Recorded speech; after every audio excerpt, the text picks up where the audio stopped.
യമനിലെ ജയിലിൽ കഴിയുന്ന മലയാളി നഴ്സ് നിമിഷപ്രിയയുടെ വധശിക്ഷ നടപ്പിലാക്കാൻ ഉത്തരവ്. ജൂലൈ 16-ന് വധശിക്ഷ നടപ്പാക്കാൻ യമനിലെ പബ്ലിക് പ്രോസിക്യൂട്ടർ ഉത്തരവിട്ടു. കൊല്ലപ്പെട്ട തലാലിന്റെ കുടുംബം ദയാധനം ആവശ്യപ്പെട്ടു. $10 ലക്ഷം ദയാധനമായി ആവശ്യപ്പെട്ടത്. 2017 മുതൽ തടവിലാണ് നിമിഷപ്രിയ. 2017 മുതൽ തടവിലാണ് നിമിഷപ്രിയ. 2023-ൽ യമനിലെ സുപ്രീം ജുഡീഷ്യൽ കൗൺസിൽ നിമിഷപ്രിയയുടെ വധശിക്ഷ ശരിവച്ചിരുന്നു.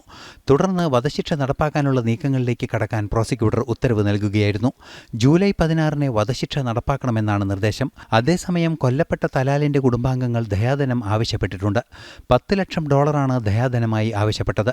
ഈ തുക നൽകി വധശിക്ഷയിൽ നിന്ന് ഒഴിവാക്കാനുള്ള ശ്രമങ്ങൾ പുരോഗമിക്കുകയുമാണ്. യമനിലെ ഹൂതി വിമതരുടെ നിയന്ത്രണത്തിലുള്ള മേഖലയിലാണ് നിമിഷപ്രിയ ജയിലിൽ കഴിയുന്നത്.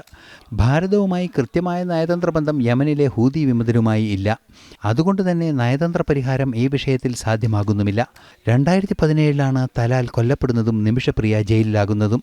നിമിഷപ്രിയയുടെ മോചനത്തിനായി പണം സ്വരൂപിക്കാൻ ശ്രമിച്ചതായും ശ്രമങ്ങളെല്ലാം പരാജയപ്പെട്ടതായും save Nimishapriya action committee chairman K Babu MLAയും അറിയിച്ചു.